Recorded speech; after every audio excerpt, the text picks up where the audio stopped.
آج دجالی فتنے کے بارے میں کچھ باتیں آپ کے گوش گزار کروں گا۔ پہلی بات یہ نوٹ کیجئے کہ یہ روایات صحیح مسلم میں بھی ہیں، جامع ترمذی میں بھی ہیں، سنن ابی داؤد میں بھی ہیں، سنن ابن ماجہ میں بھی ہیں، سنن نسائی میں بھی ہیں، مسند احمد ابن حنبل میں بھی۔ یعنی یوں سمجھیے کہ صرف بخاری کو چھوڑ کر باقی صحاح ستہ کی تمام کتابوں میں اور بڑے جلیل القدر صحابہ سے یہ روایات ہیں۔ حضرت عبداللہ ابن عباس رضی اللہ تعالی عنہما حبر الامہ، حضرت عبداللہ ابن عمر رضی اللہ تعالی عنہما، حضرت ابو سعید خدری رضی اللہ تعالی عنہ اور حضرت ابو الدرداء رضی اللہ تعالی عنہ، ان صحابہ سے ان کتب حدیث میں جو روایات مروی ہیں وہ یہ ہے کہ جو شخص دجالی فتنے سے محفوظ رہنا چاہے وہ سورہ کہف کی ابتدائی اور آخری آیات کی تلاوت کرے۔ بعض روایات میں تو صراحت ہے ابتدائی اور آخری، بعض میں مطلقاً فرمایا گیا کہ 10 آیات سورہ کہف کی انسان کو دجال کے فتنے سے محفوظ رکھ سکتی ہے۔ اس اعتبار سے جو تعلق ہے ان آیات کا دجالی فتنے کے ساتھ وہ گویا کہ احادیث صحیحہ سے ثابت ہے۔ نمبر 2 بات جو میں عرض کرنا چاہتا ہوں وہ یہ ہے کہ احادیث نبویہ ہی سے دجالی فتنے کے بارے میں جو باتیں ہمیں معلوم ہوتی ہیں وہ کیا ہے، دجال کے کیا اوصاف ہوں گے، کیا خصائص ہوں گے، دجالی فتنے کے کیا مظاہر ہوں گے، کیا آثار ہوں گے، کیا اثرات ہوں گے۔ اس کی وضاحت میں پہلے تو ایک بات نوٹ کر لیجئے، ایک ہے دجالی فتنہ، ایک ہے ایک شخص معین المسیح الدجال، ان دونوں میں فرق ہے۔ معلوم ایسا ہوتا ہے کہ ایک تو شخص ہوگا جس کا ظہور ہوگا، وہ شخص معین ہوگا، اور اگر احادیث کا تتبع کیا جائے تو معلوم ہوتا ہے کہ وہ یہود کا کوئی بہت بڑا لیڈر ہوگا، اور آخری زمانے میں قریب قیامت کا جو زمانہ ہے، قرب قیامت کا، اس میں جو بڑی عظیم جنگیں ہونے والی ہیں، ان میں جب یہودیوں اور مسلمانوں کا مقابلہ ہوگا اور بہت کریٹیکل سٹیج پر وہ مقابلہ پہنچا ہوا ہوگا، اس وقت حضرت مسیح علیہ السلام کا نزول ہوگا اور وہ دجال اکبر کو یا المسیح الدجال جسے کہا گیا ہے اس کو وہ قتل کریں گے۔ تو المسیح الدجال یہ تو ایک شخص معین ہے، البتہ دجالی فتنہ صرف ایک شخص معین کے ساتھ نہیں متعلق، بلکہ اس کے لیے جو احادیث آئی ہیں ان کا جب ہم تتبع کرتے ہیں، ان سب کو جب جمع کرتے ہیں تو معلوم ہوتا ہے کہ وہ ایک خاص کیفیت ہے، ایک خاص دور میں کچھ ایسی کیفیات پیدا ہو جائیں گی کہ جن کو دجالی فتنے سے تعبیر کیا گیا ہے۔ وہ کیفیات کیا ہیں، میں کچھ احادیث کے حوالے سے وہ میں نوٹ کر کے لایا ہوں، آج آپ کے سامنے رکھ رہا ہوں۔ پہلی بات یہ معلوم ہوتی ہے کہ اس دور میں، اس دجالی فتنے میں، انسان کو جو قواعد طبعیہ ہیں، جو قدرت کی طاقتیں ہیں، کائناتی قوتیں ہیں، ان پر غیر معمولی غلبہ، اختیار حاصل ہو جائے گا، اور وہ دجال متصرف ہوگا ان تمام قواعد طبعیہ پر، بالکل ایسے انداز میں جیسے کبھی انبیاء کرام علیہ السلام کو اللہ تعالیٰ معجزے عطا فرماتا۔ وہ معجزے کہ جو اللہ تعالیٰ کے فضل و کرم سے اللہ کے رسولوں کو عطا ہوئے ہیں، گویا کہ وہ سب کی سب کیفیات ہیں کہ جو دجال کے بارے میں قرآن مجید یا احادیث نبویہ میں وارد ہوئی۔ مثلا پہلی بات یہ بتائی گئی کہ اس کے لیے فاصلہ بے معنی ہو کر رہ جائے گا، انتہائی تیز رفتاری ہوگی جو اسے حاصل ہوگی۔ چنانچہ الفاظ یہ ہے کالغیث استدبرت الريح، وہ ایک ایسے طوفان کے مانند جو ہے وہ سیلاب آئے گا کہ جیسے کوئی بہت زوردار آندھی جو ہے اس کے ساتھ طوفان آیا کرتا ہے۔ آپ سائیکلون کا تصور کیجئے کہ جس طریقے سے وہ ایک انتہائی تیز رفتار ہوا جو ہے وہ طوفان کو لے کر آتی ہے، اس طور سے وہ فتنہ پھیلے گا۔ ایک اور حدیث میں الفاظ ہے فلا تدعوا قرية الا حبطتها في 40 ليلة، یہ مسلم شریف کی روایت ہے حضرت نواس بن سمعان رضی اللہ تعالیٰ عنہ سے۔ کوئی قریہ تک نہیں چھوڑے گا دنیا کی کوئی آبادی چھوٹی سے چھوٹی جس میں وہ نہیں پہنچ جائے گا 40 دن کے اندر اندر۔ یہ اس کی تیز رفتاری کا عالم ہوگا، گویا کہ میں تعبیر کر رہا ہوں اسے ان الفاظ سے کہ فاصلہ بے معنی ہو کر رہ جائے۔ اسی کے ضمن میں بعض اور روایات آئی ہیں، سواری جو ہے اس دجال کی اس کو گدھے سے تعبیر کیا گیا ہے، اس لیے کہ ظاہر بات ہے اس دور میں اور کسی شے کا اگر تذکرہ کیا جاتا ہوائی جہاز کا یا راکٹس کا تو وہ تو لوگوں کی سمجھ میں نہ آتا، اور پہلے انہیں ساری سائنس پڑھانی پڑتی تب وہ الفاظ استعمال کرتے، لہذا وہ اس کا خچر، اس کا جس پر سواری ہوتی ہے، لیکن اس کی تیز رفتاری کے لیے الفاظ آئے ہیں کہ اس کا ایک قدم اگر مکے میں ہوگا تو دوسرا قدم شام میں جا کر پڑے گا، اور الفاظ یہ آئے ہیں کہ اس کے دونوں کانوں کے درمیان فاصلہ جو ہے وہ 40 باع کا یعنی 80 ہاتھ کا ہوگا۔ بلکہ حضرت علی رضی اللہ تعالیٰ عنہ کے خطبے میں جو اس کا بیان ہوا ہے کہ اس کا ایک کان جو ہے وہ 30 ہاتھ لمبا کان ہوگا اس کا۔ ابھی ذرا یہ صرف احادیث آپ سنتے جائیے، پھر اس کے بارے میں ان سب کو جوڑ کر جو ہمیں نتیجہ نکالنا ہے اس پر گفتگو بعد میں ہوگی۔ اسی طرح آواز کا معاملہ کہ اس کی آواز 4 دانگ عالم میں بیک وقت سنی جائے گی۔ الفاظ یہ ہے ینادی بصوت لہو یسمع لہو ما بین الخافقین، وہ ایک ایسی آواز کے ساتھ پکارے گا کہ جسے مشرق و مغرب کے مابین رہنے والا ہر شخص سنے گا۔ اس کی آواز جو ہے گویا کہ وہ تمام فاصلوں کے جو پردے ہیں اس کے لیے وہ حائل نہیں رہیں گے، بلکہ یہ کہ اس کی آواز جو ہے پوری دنیا میں مشرق و مغرب میں بیک وقت سنائی دے گی۔ تیسری بات معلوم ہوتی ہے کہ علاج معالجہ وہ اس انتہا کو اور عمل جراحی اس انتہا کو پہنچ جائے گا۔ یہاں وہ الفاظ آئے ہیں جو قرآن مجید میں حضرت مسیح کے معجزات کے لیے آئے۔ حضرت مسیح کے الفاظ جو ابرئ الاکمہ والابرص کہ میں مادر ذات اندھے کو اور جو کوڑھ کا مرض، تو ان دونوں کو میں ٹھیک کر دیتا ہوں۔ حضرت مسیح علیہ السلام صرف ہاتھ پھیرتے تھے اور مادرزاد جو نابینا ہے، اندھا، بینائی اس کی آ جاتی تھی، اور کوڑھی جو ہے اس کے جسم پر ہاتھ پھیرتے تھے، اس کا کوڑھ درست ہو جاتا۔ ابرئ الاکمہ والابرص، وہی الفاظ آئے حدیث میں کہ دجال کو یہ قدرت حاصل ہو جائے گی۔ نمبر 2 یہ کہ وہ یحیی الموتیٰ، جیسے کہ حضرت مسیح کے الفاظ ہیں وہ یحیی الموتیٰ، میں زندہ کرتا ہوں مردے کو۔ حضرت مسیح فرماتے تھے ایک مردے کو قم باذن اللہ، وہ کھڑا ہو جاتا تھا۔ بالکل اسی طریقے سے دجال کو بھی قدرت حاصل ہو جائے گی کہ وہ مردوں کو زندہ کرے گا۔ مزید وضاحت ایک حدیث میں یہ ہے کہ وہ ایک شخص کو آری کے ساتھ بیچ میں سے چیرے گا، 2 ٹکڑے کر دے گا، پھر سینے گا اور زندہ کر دے گا۔ معلوم یہ ہوا کہ علاج معالجے کا علم اور دوسرے یہ کہ جراحی کا علم جو ہے وہ اپنی ان بلندیوں کو پہنچے گا کہ اس حد تک انسان کی رسائی ہو جائے گی۔ چوتھی بات، اس کو زمین اور فضا پر اس قدر غلبہ حاصل ہو جائے گا، الفاظ یہ حدیث کے یامر السماء فتمطر، وہ آسمان کو حکم دے گا بارش برسا اور وہ بارش برسائے گا، والارض فتنبت، اور زمین کو حکم دے گا کہ فصلیں اگا اور وہ اگائے گی، ویمر بالخربۃ فیقول لها اخرجی کنوزک، اور وہ کسی ویرانے پر سے گزرے گا اور اسے حکم دے گا، ویران چٹیل میدان، اور حکم دے گا کہ اپنے خزانے نکال، اور فرمایا اس کا نتیجہ یہ نکلے گا فتتبعہ کنوزها، تو اس زمین کے جو خزانے ہیں وہ نکل کے اس کے ساتھ چلنے شروع ہو جائیں گے۔ زمین پر قدرت، فضا پر قدرت، بارش کا حکم ہوگا وہ بارش ہو جائے گی، آسمان بارش برسائے گا، زمین اپنے خزانے اگل دے گی۔ پانچویں بات، وَيُبْعَثُ مَعَهُ الشَّيَاطِينُ عَلَى صُورَةِ مَن مَاتَ، اس کے ساتھ کچھ ایسے شیاطین مبعوث ہوں گے کہ جو ان صورتوں کو اختیار کریں گے ان لوگوں کی جو مر چکے، من الآباء والأمہات والمعارف، جو آباء و اجداد اور مائیں اور دادیاں اور جو بھی جان پہچان والے لوگ ہیں جو فوت ہو چکے ہوں گے، وہ ان کی صورت اختیار کریں گے۔ فَتَأْتِيَ أَحَدَهُمْ فَيَقُولُ أَلَسْتُ فُلَانًا الست تعرفنی، پھر وہ آئے گا اور وہ شیاطین آئیں گے اور انسان سے کسی سے بات کریں گے، کیا تم مجھے نہیں پہچانتے، کیا میں تمہارا فلاں رشتہ دار نہیں ہوں، اپنی نشانیاں بیان کریں گے اور لوگ پہچانیں گے۔ یہ وہ احادیث ہیں کہ جن کا جو نتیجہ نکلتا ہے اس کو پہچان لیجئے۔ وہ نتیجہ یہ ہے کہ حضور صلی اللہ علیہ وسلم نے دجالی فتنے کے جو اوصاف بیان کیے یا جو علامات بیان کی، ان کا حاصل یہ ہے کہ سائنس اور ٹیکنالوجی کی وہ بلندیاں انسان کو حاصل ہو جائیں گی کہ جو چیزیں کبھی رسولوں کے معجزوں سے ظہور پذیر ہوتی تھیں، وہ قوانین طبیعہ پر تصرف کے باعث خود انسان کرنے لگے گا۔ یہ ہے در حقیقت حاصل۔ چنانچہ آج آپ دیکھیے وہ جو اس کا گدھا ہے وہ ہمارے آج کل کے ہوائی جہاز ہے، اور آپ کو معلوم ہے کہ یہ رڈار جو ہے ان کے ہوائی جہازوں کے، یہ بالکل اینڈز پر ہوتے ہیں ان کے بازوؤں پر، اور یہی ان کے کان ہیں، انہی سے انہیں وہ معلومات حاصل ہوتی ہیں۔ خود ان کی لمبائی چوڑائی جو ہے وہ کتنی ہے، اور پھر یہ کہ ان کے درمیان فصل جو ہے وہ 80 ہاتھ کا یا 40 بار کا وہ موجود ہے، اور جہاز کی ایک اڑان اب تو کہیں بات پہنچ گئی کہ آپ کو معلوم ہے کہ پوری دنیا کے گرد بھی ایک جہاز جو ہے وہ چکر لگا لیتا ہے چند گھنٹوں کے اندر۔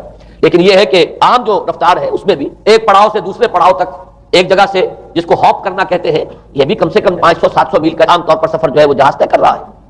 اسی طریقے سے ہماری جو سائنس کی، خاص طور پر جو طبی سائنس ہے، اب اس میں جس طریقے سے کہ زندہ رکھا جاتا ہے انسانوں کو، اور وہ ویجیٹیبل چاہے کہا گیا ہے ان کو ہیومن ویجیٹیبلز، لیکن یہ کہ دل کی دھڑکن بھی چلائے جا رہے ہیں، خوراک بھی پہنچا رہے ہیں، آدمی جو ہے وہ زندہ سال ہر سال تک زندہ پڑا رہتا ہے۔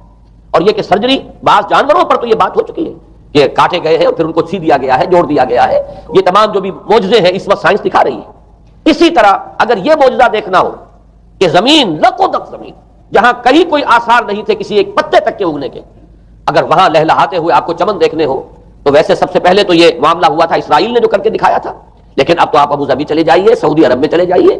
سعودی عرب کے اندر حال یہ ہے کہ آپ اگر ہوائی جہاز سے سفر کریں ریاض سے جدہ تک تو آپ کو جگہ جگہ بڑے سرکولر پیچز نظر آئیں گے جہاز سے، نہایت گرین، اور اس کے اندر جو ہے آرٹیفیشل اریگیشن کے ذریعے سے اور بہت عمدہ وہاں کاشت ہو رہی ہے، اور بہت خوبصورت فارمز جو ہے وہ تمام کے تمام سرکولر پیچز، اس لیے کہ جو اریگیشن ہوتی ہے وہ ان ویلز کے ذریعے سے ہوتی ہے کہ جو ایک سرکل میں چلتے ہیں اور پانی کی وہ آرٹیفیشل بارش جو ہے وہ ہوتی رہتی ہے۔ باقی یہ کہ فضا سے آرٹیفیشل رین، یہ تو بہت ہی سادہ سی بات ہے کہ فضا کے اندر ایٹماسفیرک کنڈیشنز کو ذرا تبدیل کیا جائے تو بارش آ جاتی ہے۔ اور باقی رہ گیا آواز کا یہاں سے وہاں جانا، وہ تو آواز ہی نہیں ہے، تو آپ صورتیں دیکھ رہے ہیں۔ آپ کو نیو یارک میں بیٹھا ہوا خطاب کرے، آپ پوری دنیا کے اندر جہاں چاہیں وہ آل ورلڈ اینٹینا آپ کے پاس صرف ہونا چاہیے، باقی یہ کہ آپ دنیا کے کسی بھی گوشے میں بیٹھے ہوئے کسی شخص کا خطاب جو وہ سن سکتے ہیں۔ تو معلوم یہ ہوا کہ در حقیقت یہ جو دجالی فتنہ ہے، یہ جس کے اوصاف جو بیان کیے گئے، ابھی میں اس کو لفظ فتنہ سے تعبیر نہیں کر رہا، اسے جس چیز نے فتنہ بنایا وہ ابھی میں آپ سے عرض کروں گا، لیکن یہ جتنے اوصاف حدیث میں آئے، جتنی صفات بیان ہوئی ہیں، جو کوائف وہاں سامنے آ رہے ہیں، ان سب کا حاصل تو ایک لفظ میں یہ ہے کہ سائنٹیفک ڈیولپمنٹ اور ٹیکنالوجیکل ڈیولپمنٹ وہ اس درجے کی ہو جائے گی کہ قواعد طبیعہ پر، فورسز آف دی نیچر پر انسان کو تصرف اور تسلط حاصل ہو جائے گا، اور وہ انہیں استعمال کرے گا، اور اس طریقے سے اس کے اندر وہ ساری کی ساری کیفیات جیسے کہ آج ہم دیکھ رہے ہیں اپنی نگاہوں کے سامنے وہ پیدا ہو جائے گی۔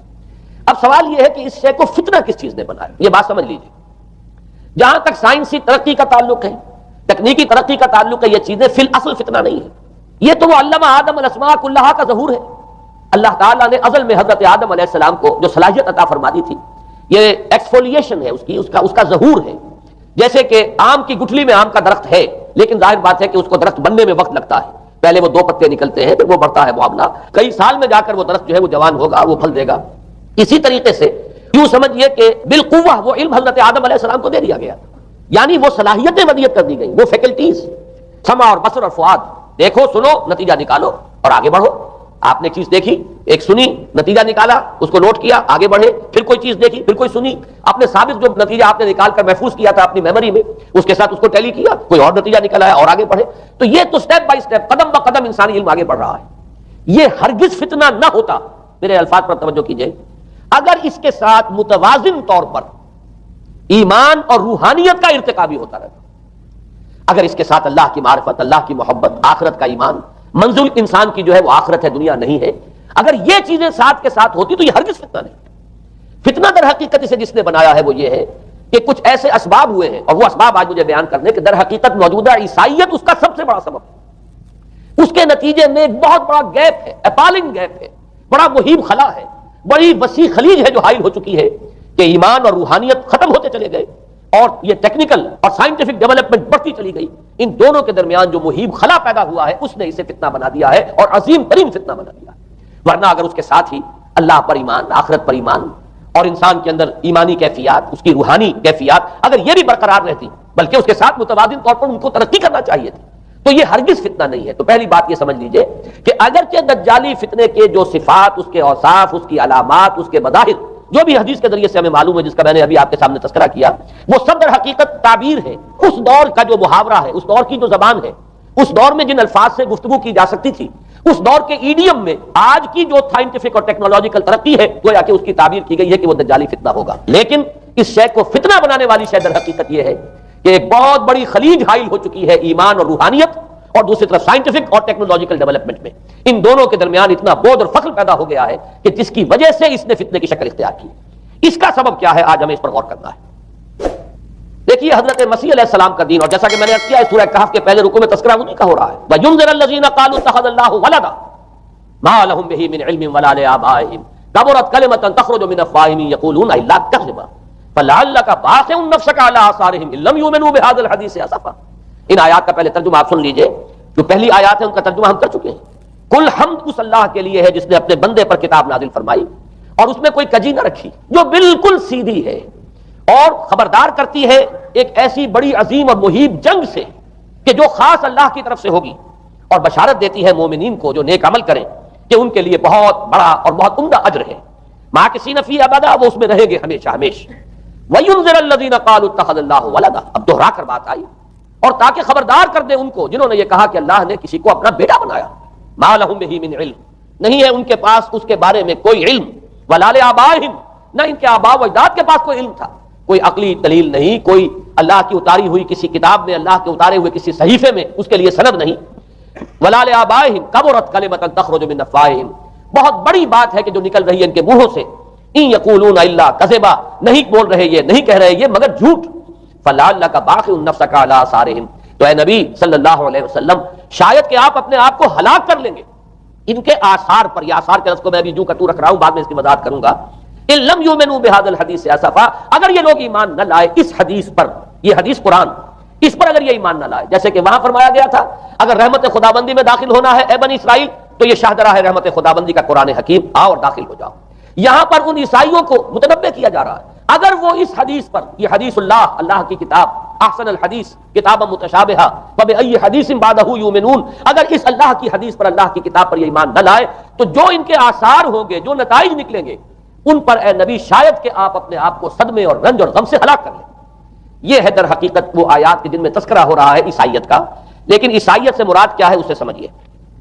حضرت مسیح علیہ السلام کا دین تو بعین ہی وہی دین تھا جو دین آدم سے لے کر محمد تک صلی اللہ علیہ وسلم وعلیہ الصلوۃ والسلام جتنے انبیاء آئے ہیں ان کے دین میں کوئی فرق نہیں تھا. دین توحید، وہی ایمان. البتہ شرائع کے اندر، شریعتوں میں کوئی تفصیلی احکام میں فرق ہوا ہے. شریعت موسوی اور شریعت محمدی میں علی صاحب الصلوۃ والسلام تھوڑا تھوڑا فرق ہے. دین ایک ہی ہے، شرع لکم من الدین ما وصى به نوحا والذی اوحینا الیک وما وصینا به ابراہیم وموسیٰ وعیسیٰ. دین میں تو ہم نے وہی شے تمہارے لیے بھی معین کی ہے مسلمانوں کہ جس کی کہ ہم نے نوح کو وصیت کی تھی اور جس کی کہ ابراہیم کو اور موسیٰ کو اور عیسیٰ کو وصیت کی. دین ایک ہے. ان الدین عند اللہ الاسلام. تو دین مسیحی بھی وہی تھا بعید ہی جو دین محمدی ہے اور دین موسوی ہے صلی اللہ علیہ وسلم علیہ الصلوۃ والسلام. البتہ حادثہ جو نہایت عظیم پیش آیا ہے اور وہ یہ ہے کہ پال، ساؤل اس کا نام تھا پہلے، جس نے کہ اپنی زندگی میں حضرت مسیح علیہ السلام جب تک موجود تھے دنیا میں شدید انہیں تکلیفیں پہنچائیں، شدید ایذائیں پہنچائیں، ان کی مخالفت پر کمر بستہ رہا. لیکن اس کے بعد جب انہیں اٹھا لیا گیا یا عیسائیوں کے عقیدے کے مطابق وہ سولی دے دیے گئے، اور اس کے بعد ان کا عقیدہ بھی یہ ہے کہ سولی پانے کے بعد پھر وہ زندہ ہو کر آسمان پر چلے گئے، جبکہ ہم یہ سمجھتے ہیں اور ہمارا ایمان ہے کہ انہیں سولی دی نہیں گئی بلکہ انہیں تو پہلے ہی اٹھا لیا گیا تھا، ان کی جگہ کوئی اور ہے. انجیل برنباس نے یہ بات بالکل واضح کر دی کہ در حقیقت وہی حواریین میں سے جس نے کہ غداری کی تھی اور پکڑوایا تھا، مخبری کی تھی، وہی ہے جس کی شکل بنا دی گئی تھی حضرت مسیح علیہ السلام کے جیسی مانند، اور وہ شخص ہے کہ جو سولی چڑھا ہے. بہرحال عیسائیت اس وقت کی جو اس کا عقیدہ ہے اور جو ہمارا عقیدہ اور ایمان ہے، ان دونوں کی روح سے حضرت مسیح علیہ السلام آسمان پر اٹھا لیے گئے. اس کے بعد اس نے دین مسیحی میں نقب لگانے کے لیے، جو دین مسیح اصل دین اسلام تھا، اس کو کرپٹ کرنے کے لیے، ڈسرپٹ کرنے کے لیے، اس میں نقب لگانے کے لیے اس نے اپنے ایک مکاشفے کا ذکر کیا کہ میں آ رہا تھا سفر میں کہ مجھے حضرت مسیح نظر آئے ہیں آسمانوں میں، اور انہوں نے مجھے کہا ہے کہ اے ساؤل تو مجھے کیوں ستاتا ہے اور تو اب فلاں جگہ جا اور میرے نام سے نبوت کر. اس کے بعد اس نے لبادہ اوڑھا عیسائیت کا، اور اس نے آ کر جس طرح عبداللہ ابن سبا نے محمد الرسول اللہ صلی اللہ علیہ وسلم کے دین میں نقب لگائی، اسی طریقے سے شخص نے دین مسیحی میں نقب لگائی. فرق یہ ہے کہ دین محمدی صلی اللہ علیہ وسلم کیونکہ یہ آخری دین تھا، اب کوئی اور رسول آنے والا نہیں تھا، اللہ تعالیٰ کی طرف سے اس دین کو، اس شریعت کو ایک پروٹیکشن حاصل ہے، لہذا ایک جزء کی حد تک گمراہی جو ہے پھیل سکی، کل پر محیط نہیں ہوئی. لیکن بدقسمتی سے دین مسیحی کے بارے میں یہ ہوا کہ کچھ عرصے تک تو کشمکش رہی ہے. اصل دین مسیحی پر بھی جو کاربند لوگ تھے اور جو اس کے اوپر مستقیم رہے وہ قائم کچھ عرصے تک رہے ہیں، لیکن ہوتے ہوتے تقریباً اس دور تک آ کر جب کہ حضور کی بعثت ہوئی ہے، اصل دین مسیحی کے ماننے والے تقریباً ختم ہو چکے تھے، شاذ لوگ رہ گئے تھے، اور ان میں بھی یہ جرت نہیں تھی کہ اپنے اصل دین کا وہ اظہار کر سکے. بلکہ ہوتے ہوتے ان 600 سالوں کے اندر یہ ہوا کہ وہی پالزم جو ہے در حقیقت اس نے ہی مسیحیت کی شکل اختیار کر لی. یہ پالزم جو ہے یہ ہے در حقیقت یوں سمجھیے کہ ادیان عالم کی تاریخ میں سب سے زیادہ گمراہ کن مذہب جس کا رد عمل پیدا ہوا ہے یورپ میں، جس نے کہ اس دجالی فتنے کی شکل اختیار کی ہے. میں یہ چاہتا ہوں کہ اس کے ضمن میں چند باتیں آج آپ کے سامنے رکھوں. پال نے جو دین مسیحی میں یا دین اسلام میں جو صحیح دین ہے اللہ کا، اس میں 3 تبدیلیاں بنیادی کی. سب سے پہلا تو وہی جو قرآن کہہ رہا ہے الذین قالوا اتخذ اللہ ولدا. مسیح کو، حضرت مسیح علی نبینا علیہ الصلوۃ والسلام، انہیں خدا کا بیٹا قرار دیا گیا. اور اس میں بھی نوٹ کیجئے بیٹے کے لیے عربی زبان میں 2 لفظ ہیں، ابن اور ولد. ابن کا لفظ ذو معنیین ہے، 2 معنی ہے اس کے. ابن بیٹے کو بھی کہتے ہیں اور ابن کا کوئی معنوی تعلق بھی ہو سکتا ہے، صرف بیٹا نہیں. ابن السبیل مسافر کو کہتے ہیں، راستے کا بیٹا، یعنی چونکہ راستے کے ساتھ اس کا ایک تعلق ہے، راستہ چل رہا ہے، وہ تو ابن السبیل ہے. ابن الوقت، وقت کا بیٹا، وہ وقت کا بیٹا اس معنی میں نہیں ہے، بلکہ یہ ہے کہ جو ہر وقت جو ہے حالات کے مطابق گرگٹ کی طرح اپنا رنگ بدلتا چلا جائے، چلو تم ادھر کو ہوا ہو جدھر کی، وہ ابن الوقت ہے. تو ابن الوقت اسی طریقے سے جو میں نے دوسری مثال دی ہے، ان کو اگر آپ سامنے رکھیں گے تو معلوم یہ ہوا کہ ابن کے تو دونوں معنی ہو سکتے ہیں، لیکن ولد یہ بالکل مخصوص ہے اولاد کے معنی میں. ولد یہ تو گویا کہ صلبی اولاد. اور عیسائیت وہ ہے مذہب کہ جس نے کہ بدترین شرک کی صورت اختیار کی ہے، اور ان کے ہاں عقیدے میں یہ الفاظ ہیں کہ مسیح اللہ کا، خدا کا صلبی بیٹا ہے، تاکہ کوئی شک نہ رہ جائے کہ کوئی اور نسبت ہے جسے ابن سے تعبیر کیا گیا، کوئی اور تعلق ہے جس کے لیے یہ لفظ اختیار کیا گیا، صلبی کا لفظ استعمال کیا گیا ہے کہ یہ خدا کا صلبی بیٹا ہے. اور یوں سمجھیے اس کا جو نتیجہ نکلا کہ بیٹا اگر کسی کا ہے تو ظاہر بات ہے کہ وہ ہم جنس ہے، ہم نوع ہے اپنے باپ کا. انسان کا بیٹا انسان ہوگا، سید زادہ جو ہے سید کا بیٹا سید ہوگا، مغل کا بیٹا مغل ہوگا، گھوڑے کا بیٹا گھوڑا ہوگا، گدھے کا بیٹا گدھا ہوگا. معلوم یہ ہوا کہ بعین ہی جو کچھ باپ ہوتا ہے وہی بیٹا ہوتا ہے. لہذا اس لفظ نے در حقیقت شرک کی بدترین صورت اختیار کی کہ بالکل اللہ کے برابر، اللہ کا ہم نوع. گویا کہ بدترین شرک جو ہے شرک فی الذات ہے، اور شرک فی الذات کی بدترین صورت یہ ہے کہ جو عیسائیت میں آئی ہے کہ حضرت مسیح علیہ السلام کو اللہ کا صلبی بیٹا قرار دیا گیا. اب اس کے نتیجے میں کیونکہ ظاہر بات ہے کہ آخر بائبل بھی موجود تھی، اس بائبل کو ایک دم کیسے ختم کر دیتا سینٹ پال. سینٹ پال کہیں یا بہرحال میں تو لفظ سینٹ اس کے ساتھ استعمال نہیں کرنا چاہتا، لیکن چونکہ ہمیں یہ ہدایت ہے قرآن مجید کی بھی کہ جو باطل معبود بنا لیے جاتے ہیں انہیں بھی ہم کوئی ان کے لیے توہین والے الفاظ استعمال نہ کریں، لہذا میں یہ لفظ استعمال کر رہا ہوں، ورنہ جی تو چاہتا ہے کہ کوئی اور لفظ اس کے لیے استعمال کیا جائے. لیکن جو بھی اس وقت دنیا میں اس کا معروف نام ہے پال، سینٹ پال، تو اس نے چونکہ ظاہر بات ہے کہ پوری بائبل کو کیسے ختم کر دیتا. ایک دم تورات کو کیسے ختم کر دیتا؟ تورات تو آج تک چلی آ رہی ہے بائبل کے ساتھ ملی ہوئی، the old testament, the new testament, یہ دونوں مل کر بائبل بنتی ہے. لہذا اب گورکھ دھندا بنانا پڑا انہیں، وہ تسلیس والا گورکھ دھندا، 3 میں 1 1 میں 3، توحید بھی ہے تسلیس بھی ہے، 3 میں 1 1 میں 3. اور یہ وہ شے ہے کہ جس نے عقیدے کا تعلق عقل سے منقطع کر دیا. کسی سمجھ میں آنے والی بات نہیں. 3 میں 1 1 میں 3 ایک گورکھ دھندا ہے. نتیجہ انہوں نے یہ نکالا کہ ڈوگما در حقیقت اس کا عقل سے کوئی تعلق نہیں. ڈوگما بس عقیدہ ہے، اور اس عقیدے ہی کے اوپر سارے دین کی بنیاد ہے. باقی وہ عقل میں آئے نہ آئے، عقل کے لیے قابل قبول ہو یا نہ ہو، یہ بات اچھی طرح سمجھ لیجئے کہ اگرچہ ہمارے ہاں بھی ہم بھی یہ بات کہتے ہیں کہ بہت سے حقائق جو ہے کائنات کے وہ ایسے ہیں کہ جن تک عقل کی رسائی نہیں، اس کے لیے ہم مجبور ہیں، محتاج ہیں وحی کی ہدایت کے. لیکن دو چیزوں میں فرق کیجئے، ایک ہے عقل سے ماورا ہونا اور ایک ہے عقل کے خلاف ہونا. ان دونوں چیزوں میں زمین و آسمان کا فرق ہے. ایک وہ حقائق ہے کہ جو عقل از خود ان تک رسائی حاصل نہیں کر سکتے، لیکن جب وہ سامنے آتے ہیں تو عقل تسلیم کرتی ہے کہ ہاں یہ بات سمجھ میں آتی ہے. ایک وہ چیزیں ہیں کہ جن کو عقل تسلیم نہیں کرتی. تو ایک ہے مخالف عقل، ایک ہے ورائے عقل. ان دونوں میں زمین و آسمان کا فرق ہے. ہمارے دین میں تو عقل کو اپیل کیا گیا ہے، لعلکم تعقلون، لعلہم یعقلون، اولو الالباب الذین یعقلون. اب ظاہر بات ہے کہ عقل کو ہاتھو برہانکم ان کنتم صادقین، لاؤ دلیل اپنی. تو دلیل سے عقل سے اپیل کی گئی. اور اس میں وہ رشتہ جو میں نے کئی مرتبہ بیان کیا علامہ اقبال کے اشعار کے حوالے سے کہ عقل گو آستاں سے دور نہیں، اس کی قسمت کے پر حضور نہیں. اور گزر جا عقل سے آگے کہ یہ نور چراغ راہ ہے، منزل نہیں ہے. منزل تک تو عقل نہیں پہنچائے گی لیکن راستہ تو دکھاتی ہے. اور جب کہ وحی کی روشنی سامنے آتی ہے تو عقل اس کی تصدیق کرتی ہے. یہ ہے ہمارا موقف اور یہ ہے عقلی معقول موقف. لیکن عیسائیت نے، بلکہ کہنا چاہیے پاولزم نے، مجھے یہاں پر لفظ عیسائیت اب استعمال کرنا نہیں چاہیے اس لیے کہ حضرت عیسیٰ سے اب اس کی نسبت نہیں رہی. حضرت عیسیٰ سے اس کی نسبت جو یہ مس نومر ہے، یہ غلط نام ہے. دی 100 کا مصنف جو ہے ڈاکٹر مائیکل ہارٹ، اس نے یہ بہت بڑی بات کہی. اس نے کہا در حقیقت موجودہ جو عیسائیت ہے اسے پاولزم کہنا چاہیے. یہ پاولزم ہے، کرسچینٹی نہیں. اس لیے کہ در حقیقت حضرت مسیح علیہ السلام کی تعلیم جب تک وہ دنیا میں تھے وہ یہ نہیں تھی کہ جو پال نے دی. البتہ اس نے پال کو بہت بڑا شخص مانا، اس میں کوئی شک نہیں، اس لیے کہ اس نے تاریخ کے ایک دھارے کا جو ہے وہ رخ موڑ دیا ہے. اللہ تعالیٰ کے صحیح دین کو گویا کہ قلع قمع کر کے ایک نیا دین اس طریقے سے پھیلایا ہے کہ آج بھی شاید دنیا میں کثیر ترین تعداد عیسائیت ہی کے نام لیواؤں کی ہے، واللہ عالم، یا شاید گوتم بدھ کے ماننے والوں کی ہے. بہرحال یہ کہ بہت بڑی تعداد میں آج حضرت مسیح علیہ السلام کی طرف جو منسوب ہے غلط طور پر دین، اس کے نام لیوا دنیا میں ہے. اس اعتبار سے وہ یقیناً اس کا تو حق لگتا ہے کہ اس کا نام بھی اس کتاب میں آئے کہ جس نے تاریخ کے اوپر اثرات اپنے پیدا کیے. اور حضرت مسیح علیہ السلام جب تک دنیا میں تھے، عیسائیت کی حقیقت بنی اسرائیل یا یہودیت کے ایک فرقے سے زیادہ نہیں تھی. ڈیٹیچ نہیں ہوا تھا یہ دین حضرت موسیٰ علیہ السلام کے دین سے. لیکن یہ کہ پال نے اسے بالکل ایک مستقل بذات ایک جداگانہ دین کی شکل دے دی ہے، تو یہ پالزم ہے. پالزم نے در حقیقت سب سے پہلا کام یہ کیا کہ عقل سے بالکل تعلق منقطع کر دیا. عقیدہ، ڈوگما جو ہے وہ خلاف عقل، جو بات عقل میں آئے نہ آئے بس مان لی. تو پہلی تو یوں سمجھیے کہ نقد جو لگی ہے دین کے اندر وہ اس تسلیس کے حوالے سے، اور تسلیس کا گورکھ دھندا خلاف عقل. لہذا ڈوگما کی جو کا لفظ جو استعمال ہوا ہے کہ بس اس کو تو ہم مانیں گے چاہے وہ عقل کے لیے قابل قبول ہو چاہے نہ ہو. دوسرا، اس سے بھی زیادہ آپ دیکھیے ایک سے ایک بڑھ کر اینٹ رکھی جا رہی ہے. خشت اول چونے حق میں مار کر تاثریا امیر احمد دیوار کچ. دوسرا کفارے کا عقیدہ جو مبنی ہے صلیب کے عقیدے پر. مسیح نے انتہائی ذلت کی موت، یعنی صلیب کی موت جو ہے وہ خود کہتے ہیں کہ انتہائی ذلت کی موت ہے. یہ ذلت کی موت کا پیالہ اس لیے پیا تاکہ اس کے ماننے والوں کی طرف سے کفارہ ادا ہو جائے. مسیح کفارہ ادا کر چکا ہے. اب دو شخص بھی مسیح کو مان لے گا اس کی گویا کہ نجات ہو گئی. اس کا عمل سے کوئی تعلق نہیں. عمل ہو نہ ہو، بد کردار ہو، اچھا کردار والا ہو، نیک ہو، بھلا ہو، جیسا بھی ہو، برا ہو، بدماش ہو، لچا ہو، لفنگا ہو، مسیح کو مان لے صرف ماننے پر. اس لیے کہ مسیح تو اس کی طرف سے کفارہ پیش کر چکا.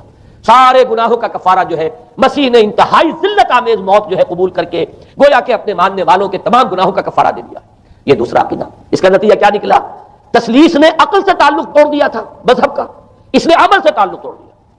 ڈوگما ہی ڈوگما ہے، نہ عقل سے کوئی تعلق نہ عمل سے کوئی تعلق، کوئی تعلق نہیں رہا. دین کی جڑیں جو ہے دونوں اعتبار سے، دین تو نام ان دو چیزوں کا، الا الذین آمنوا وعملوا الصالحات، دونوں کی گویا کہ جڑیں منہدم ہو گئیں، بنیادیں منہدم ہو گئیں، جڑیں کاٹ دی گئیں کہ نہ اس کا تعلق عقل کے ساتھ ہے نہ عمل کے ساتھ ہے. تیسری بات آئی ہے، اس نے کہا شریعت منسوخ. یہ عجیب ہے، دیکھیے جسے آئرنی آف فیٹ کہتے ہیں انگریزی زبان میں. ابھی تک بائبل کے اندر سینٹ میتھیو کے جو روایت ہے، متی کی انجیل سے کہا جاتا ہے gospel of the Lord according to Saint Matthew, اس میں جو سرمن آف دی ماؤنٹ ہے، ایک واعظ ہونے کے اعتبار سے واقعتاً میں اس کی عظمت کا بڑا قائل ہوں، عظیم ترین واعظ ہے دنیا کا.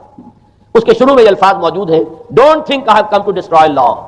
ہرگز یہ نہ سمجھنا کہ میں شریعت کو ختم کرنے آیا. وہ یہ کہہ کر گئے تھے کہ شریعت موسوی تم پر لاگو رہے گی، عائد رہے گی، لیکن پال نے تیسرا نقب لگایا، شریعت ساقط کر دی. اس کی ضرورت کیوں محسوس ہوئی یہ بھی سمجھ لیجئے. حضرت مسیح یہ کہہ کر گئے تھے کہ میں صرف بنی اسرائیل کے لیے آیا ہوں، میں اسرائیل کے گھرانے کی کھوئی ہوئی بھیڑوں کی تلاش میں آیا ہوں۔ انجیل میں یہ الفاظ آج بھی موجود ہیں۔ حضرت مسیح نے اپنے حواریین کو جب بھیجا ہے کہ اب جاؤ تبلیغ کرو میری طرف سے، اس کی ہدایتوں میں ایک ہدایت یہ بھی ہے کہ تمہیں صرف اسرائیلیوں تک تبلیغ کرنی ہے، باہر نہیں، میں صرف اسرائیلیوں کی طرف رسول بنا کر بھیجا گیا ہوں۔ یہ الفاظ بھی موجود ہیں، اگرچہ اس وقت کے انجیل میں جو الفاظ ہیں وہ تو میں سمجھتا ہوں کہ حضرت مسیح علیہ السلام کے شایان شان نہیں ہے، وہاں کوئی نہ کوئی تحریف ہوئی ہے لفظی، اس لیے کہ وہاں تشبیہ دی گئی ہے کہ کوئی اپنے بچے کے حصے کی روٹی جو ہے کتے کے آگے نہیں ڈالتا۔ گویا کہ جینٹائلز جو ہیں غیر بنی اسرائیلی، انہیں اس جملے کی روح سے انہیں کتوں سے تشبیہ دی جا رہی ہے کہ میرے پاس میرے بچوں کے حصے کی روٹی ہے، میرے بچے ہیں اسرائیلی، میری روٹی جو ہے یہ جو میرے پاس ہے وہ اسرائیلیوں کے لیے ہے، کوئی اپنے بچوں کے حصے کی روٹی کتے کو نہیں کھلاتا۔ یہ جملہ تو میں سمجھتا ہوں حضرت مسیح کا نہیں ہو سکتا، لیکن یہ ہدایت کہ تمہیں تبلیغ صرف اسرائیلیوں میں کرنی ہے، یہ قرآن مجید کی روح سے ثابت ہے، اس لیے کہ قرآن بھی یہ کہتا ہے کہ رسولاً الی بنی اسرائیل، حضرت مسیح علیہ السلام رسول بنا کر بھیجے گئے تھے بنی اسرائیل کی طرف، اس لیے کہ وہ یوں سمجھیے کہ جسے ہمارے ہاں عام اصطلاحات میں علماء کہا کرتے ہیں تاج و تخت ختم نبوت، وہ تاج و تخت ختم نبوت تو ابھی منتظر تھا محمد رسول اللہ صلی اللہ علیہ وسلم کی آمد کا کہ وہی آئیں گے تو انہی کی بعثت ہوگی پوری نوع انسانی کی طرف۔ آپ سے پہلے کسی رسول کی بعثت پوری نوع انسانی کی طرف نہیں ہوئی بشمول حضرت مسیح علیہ السلام۔ ہر جو ہے رسول جو آیا ہے آپ سے پہلے اپنی اپنی قوموں کی طرف آیا ہے، لیکن اس پال نے کیا کیا؟ پہلے تو یہ اصول توڑا، ہم اس دین مسیحی کی یا جو پالزم ہے اس کی اب تبلیغ کریں گے غیر اسرائیلیوں میں بھی۔ وہاں انہیں دقت پیش آئی، شریعت موسوی بڑی بھاری شریعت ہے، اور وہ بھاری شریعت جو ہے اس کو قبول کرنا تو لوگوں کے لیے آسان نہیں ہے۔ انہوں نے یہ کیا کہ یہ شریعت تم پر ثابت، شریعت کا بوجھ تم پر نہیں، برڈن آف لا یہ تمہارے لیے نہیں ہے۔ اور میں یہاں مثال دے دینا چاہتا ہوں، بین ہی تاریخ نے اپنے آپ کو دہرایا ہے۔ عبداللہ ابن سبا نے جو فتنہ شروع کیا تھا ہمارے ہاں، ہماری تاریخ میں جو اس کے اثرات پھر پیدا ہوئے ہیں، ان میں سے ایک جو ہے وہ شکل وہ اسماعیلیت والی ہے کہ اسماعیلیت نے بھی بین ہی یہی شکل اختیار کی ہے۔ ہندوستان میں آ کر جب اسماعیلی دائیوں نے جب تبلیغ کی ہے تو شریعت ساقط کر دی تھی۔ آج آپ کو جو اسماعیلی ملیں گے ان کے ہاں کوئی شریعت نہیں ہے، کوئی نماز نہیں، مسجد ان کی ہوتی نہیں، جماعت خانہ ہوتا ہے، وہ کلب گھر ہے، آتے ہیں جمع ہوتے ہیں، کھانا کھاتے ہیں، اللہ اللہ خیر صلی اللہ کو باتیں چیتیں کرتے ہیں، ان کے اوپر شریعت ہے ہی نہیں، نہ روزہ ہے نہ نماز ہے۔ اور بین ہی وہی جو اختیارات میں ابھی آپ کو بتاؤں گا کہ جو پوپ کے ہیں وہی ان کے امام حاضر کے اختیارات۔ بہرحال تیسری نقب جو میں نے عرض کی آپ سے وہ یہ تھی کہ شریعت منسوخ، اس کا نتیجہ کیا نکلا؟ اب دیکھیے ذرا غور کیجئے، ایک بہت بڑا خلا پیدا ہو گیا، وہ خلا کون پر کرے گا؟ شریعت کے بارے میں سارے اختیارات اب پوپ کو حاصل ہیں، وہ جس چیز کو چاہے حلال کر دے، جس چیز کو چاہے حرام کر دے، جس چیز کو چاہے قرار دے دے کہ یہ ممنوع ہے، جس چیز کی چاہے اجازت دے دے، اس لیے کہ اب شریعت تو رہی نہیں، خلا ہے، اس میں سوالات تو پیدا ہو گئے، یہ کام کیا جائے یا نہ کیا جائے، کون کرے گا؟ تو جب شریعت ختم ہوئی تو سارا اختیار پوپ کے ہاتھ میں آ گیا ہے۔ یہ میں بعد میں ذرا اور تفصیل سے بتاؤں گا کہ کیسے کیسے اختیارات پھر مذہبی طبقے کے ہاتھ میں آئے ہیں۔ اس کے نتیجے میں تاریخ انسانی میں ورسٹ فارم آف تھیوکریسی پیدا ہوئی۔ تھیوکریسی کسے کہتے ہیں؟ جو آج کی اصطلاح میں گالی ہے، تھیوکریسی۔ قائد اعظم کے جملے آپ نے کئی پڑھے ہوں گے، اسلام میں کوئی تھیوکریسی نہیں، مذہبی طبقے کی حکومت نہیں اسلام میں، اور 100% درست ہے۔ تھیوکریسی کہتے ہیں ایک مذہبی حلقے کی، مذہبی طبقے کی حکومت، اس کے ہاتھ میں اختیارات آ گئے، اور قرآن مجید میں اسی وجہ سے ان کے اوپر الزام لگایا گیا اتخذوا احبارهم ورهبانهم اربابا من دون اللہ، انہوں نے اپنے علماء اور صوفیوں کو اللہ کے سوا اپنے معبود بنا لیا۔ حضرت عدی ابن حاتم رضی اللہ تعالیٰ عنہ جب ایمان لائے، یہ حاتم طائی جو مشہور ہے سخاوت میں، ان کے بیٹے ہیں، قبیلہ طے سے ان کا تعلق ہے، حاتم طائی تو طے سے ہے، ان کے بیٹے عدی ہیں، یہ عیسائی تھے۔ یہ جب ایمان لائے اور پھر انہوں نے قرآن پڑھا تو انہیں ایک اشکال ہوا کہ قرآن مجید میں تو ہم پر الزام لگایا گیا ہے کہ اتخذوا احبارهم ورهبانهم اربابا من دون اللہ، تو عرض کیا انہوں نے، ڈرتے ڈرتے عرض کیا ہوگا حضور کی خدمت میں کہ حضور یہ بات تو کچھ درست نہیں معلوم ہوتی، ہم نے تو کبھی اپنے علماء اور رہبان کو خدا نہیں سمجھا، وہ اس مغالطے میں تھے کہ جب تک سجدہ نہ کیا جائے چاہے خدا نہیں مانا گیا۔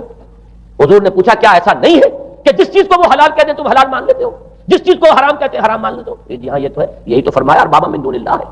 تحلیل و تحریم کا اختیار صرف اللہ کے ہاتھ میں، یا اللہ کے نمائندے کی حیثیت سے اس کے رسول کے پاس ہے جس کو وحی آتی ہے، اس کے بعد کسی کو اختیار نہیں ہے۔ اجتہاد کر سکتا ہے لیکن اجتہاد کے لیے دلیل دینی ہوگی، نص سے، کتاب اللہ سے کوئی دلیل لاؤ، سنت رسول اللہ سے کوئی دلیل لاؤ، استنباط کرو، عقل سے بات کرو، لیکن یہ ہے کہ تحلیل و تحریم یہ خدائی اختیار ہے، اللہ کے ہاتھ میں اس کا اختیار ہے، اور اللہ کے نمائندے کی حیثیت سے زیادہ یہ اللہ کے رسولوں کے ہاتھ میں اختیار آتا ہے، اس کے علاوہ کسی کے لیے کسی اور کے لیے یہ مان لیا گیا تبھی تو ان کو خدا بنا لیا گیا۔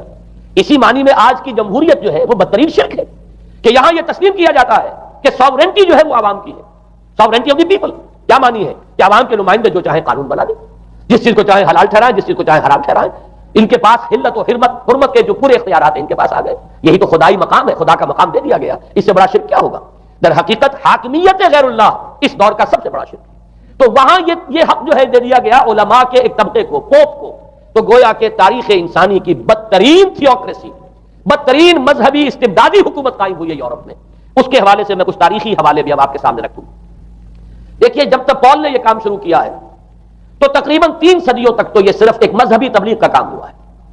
انہوں نے کوششیں کی، محنتیں کی، پیغام پہنچایا، اور جیسا کہ میں عرض کر چکا ہوں اس وقت تک گڈمٹ تھے. پال کے ماننے والے بھی تھے اور حضرت مسیح کے جو اصل صحابہ تھے جو ان کے حواریین تھے ان کے ماننے والے بھی تھے، لہذا کشمکش ان کے اندر بھی چل رہی تھی.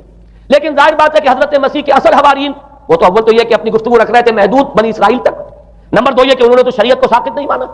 جنگل کی آگ کی طرح جو مسیحیت پھیلی ہے وہ پالزم والی مسیحیت ہے، اس لیے کہ اس میں تو کوئی شریعت کا کوئی بوجھ نہیں، کوئی حلال نہیں، کوئی حرام نہیں، کوئی نماز نہیں، کوئی روزہ نہیں، لہذا یہ تیزی کے ساتھ پھیلی. اور 300 برس تک تو ایک کشمکش جو ہے جاری رہی. انہوں نے تبلیغیں کی، مصائب جھیلے، کشمکش اندر بھی چلی باہر بھی چلی. لیکن اس کے بعد قیصر روم کانسٹنٹائن، قسطنطین جسے کہتے ہیں، جس کا یہ قسطنطنیہ ہے، کانسٹنٹائن، اس نے یہ محسوس کیا بالکل اکبر کی طرح، جیسے اکبر نے محسوس کیا تھا کہ میری مملکت کے اندر یہ مذہبی تصادم جو ہے یہ سب سے بڑی یوں سمجھیے کہ انسٹیبلٹی کا سبب ہے، لہذا ان تمام مذہبوں کو ایک ہاون دستے میں ڈال کے کوٹ پیس کر ایک بناؤ. وہ جو دین اکبری یا دین الہی جو اس نے کیا تھا اس سیاسی مصلحت کی وجہ سے کہ یہ ہندو مسلم تصادم اور دوسرے مذاہب کا ٹکراؤ جو ہے وہ ہندوستان کو ایک سیاسی وحدت اور ایک اپنی سیاسی عظمت کی طرف پیش قدمی کرنے کا جو راستہ ہے اختیار کرنے سے روکتا ہے، لہذا یہ کام کیا جائے. یہی قسطنطین نے کیا. اس نے جب دیکھا بڑی کشمکش چل رہی ہے اس نے خود عیسائیت اختیار کر. عیسائیت کون سی اختیار کی؟ پالیزم والی. ظاہر بات ہے اس کے لیے بھی اصل عیسائیت اختیار کرنا جو ہے مشکل تھا، پالیزم والی. اور اس کے بعد یہ اب اسٹیٹ کی جو مشینری تھی، جو طاقت تھا، جو دباؤ تھا، اس کے حوالے سے اب یہ مسیحیت جو ہے پورے رومن امپائر کے اندر اب یہ بڑی تیزی کے ساتھ جس کو کہنا چاہیے اس کا ایک نظام قائم ہوا اور جو مذہبی طبقہ تھا اس کا اقتدار مستحکم ہو گیا. اس کے باوجود 200 برس اور گزرے. یونان چونکہ بہت بڑا مرکز تھا علم کا، فلسفے کا، سائنس کا، حکمت کا. آپ کو معلوم ہے یہ تمام ارسطو ہو، افلاطون ہو، یہ سب یونان کے ہیں، ارشمیدس ہو، یہ تمام کے تمام جو بھی ہے، تو سائنس اور فلسفہ دونوں اس کا گہوارہ یونان تھا. یونانی حکما اعتراض کرتے تھے، لہذا سن 529 اس کو نوٹ کر لیجیے. جسٹینین ایک قیصر تھا اب قسطنطین کے 200 برس بعد، اس نے اپنی پوری مملکت میں فلسفہ اور سائنس کی تعلیم حرام قرار دی. کوئی نہ فلسفہ پڑھ سکے گا نہ سائنس، جو فلسفہ پڑھے گا اس کو مرتد قرار دے دیا جائے گا اور زندہ آگ میں جلا دیا جائے گا. انکوزیشن کورٹس قائم ہوئی، وہ صرف مذہبی عدالتیں اس لیے قائم ہوتی تھی کہ جس کے بارے میں معلوم ہو جائے کہ یہ فلسفہ پڑھتا ہے یا یہ سائنس پڑھتا ہے، اس لیے کہ فلسفہ اور سائنس دونوں جڑ کاٹتے ہیں اس ڈوگما کی. وہ ڈوگما جو پالیزم والا ڈوگما ہے اس کی جڑ کھودنے والی ہیں دونوں چیزیں، اور چونکہ وہ دونوں عقل کو اپیل کرتی ہیں، یہ ڈوگما عقل کے متضاد ہے، لہذا مذہب کا تحفظ اسی طرح ہو سکتا ہے کہ اب ان دونوں کو بالکل ممنوع قرار دے دیا جائے. یوں سمجھیے کہ تقریباً 1000 برس تک یورپ میں، چونکہ سب سے بڑی امپائر یہی تھی، یورپ میں فلسفہ اور حکمت اور یہ سائنس کی تعلیم ممنوع رہی. یہ ہے در حقیقت سب سے پہلا کام جو جسٹینین نے کیا 529 میں. اس کے بعد آگے چل کر پوپ کا جو اقتدار ہے وہ اتنا زبردست بنا ہے. پوپ کو اختیار حاصل ہو گیا جس چیز کو چاہے وہ قانون کا درجہ دے دے، اس لیے کہ شریعت تو ہے نہیں، خلا پوپ کون کرے گا؟ پوپ کو کرے گا. پوپ کو اختیار حاصل ہو گیا وہ جس کے گناہ چاہے معاف کر دے. اب دیکھیے اگرچہ ویسے تو گناہ پہلے ہی معاف ہو گئے کہ جس نے مسیح کو مان لیا گناہ تو معاف ہو گئے اگلے پچھلے سب، لیکن یہ کہ پھر بھی ایک خلش رہ جاتی ہے انسان کے دل میں، کیونکہ ایک اخلاقی حص انسان کے اندر اللہ نے پیدا کی ہوئی ہے. جب کوئی شخص کرتا ہے، کوئی بدکاری کرتا ہے، کوئی چوری کرتا ہے، ڈاکہ ڈالتا ہے، تو وہ جو ایک کانشنس ہے وہ جو پرک کرتا ہے اس کو بھی ختم کرنے کے لیے اگر پوپ یا کارڈینل یا اس کے کسی نمائندے کے سامنے جا کر اعتراف گناہ کر لو اور کچھ اس کی مٹھی گرم کرو، کچھ ہدیہ پیش کرو، تو توبہ نامہ، معافی نامہ تمہیں دے دیا جائے گا، اور وہ جو چیز ہے وہ تمہارے لیے سند ہے کہ کوئی تم سے باز پرس تمہارے گناہ کے نہیں ہو سکے. پھر ان کی قیمتیں تھیں، ان کے لیے بڑی بڑی جو ہے ہدیے مقرر کیے گئے تھے. تیسری چیز بائبل کا اول تو یہ کہ مفہوم جو ہے وہ کوئی سند نہیں ہے، اس لیے کہ بائبل ہانٹ کر رہی تھی نا، اولڈ ٹیسٹمنٹ بھی ہے، یہ حضرت مسیح کی یہ 4 انجیلیں بھی ہیں، یہ تعلیم کچھ اور ہے، لہذا بائبل جو ہے وہ سند نہیں ہے. سند پوپ کا جو ہے فرمان وہ سند ہے. بائبل کی شرح کرنے کی، بائبل کی طرف سے کوئی دلیل لانے کی کسی کو کوئی حق حاصل نہیں. یہ جبر تھا، یہ تشدد تھا یورپ میں. یہ وہ دور تھا جبکہ اسلام پھیل رہا تھا. میں نے اس لیے آپ سے کہا تھا، نوٹ کرایا آپ کو، 529 میں جسٹینین کا یہ فرمان ہے، 571 میں حضور کی ولادت ہو رہی ہے، وہی صدی ہے. اور 630 کے آس پاس، بلکہ 629 کے آس پاس سلطنت روما کے ساتھ مسلمانوں کا ٹکراؤ شروع ہوا. تو یہ تاریخی ان کو ریلیشن جو ہے ذہن میں رکھیے.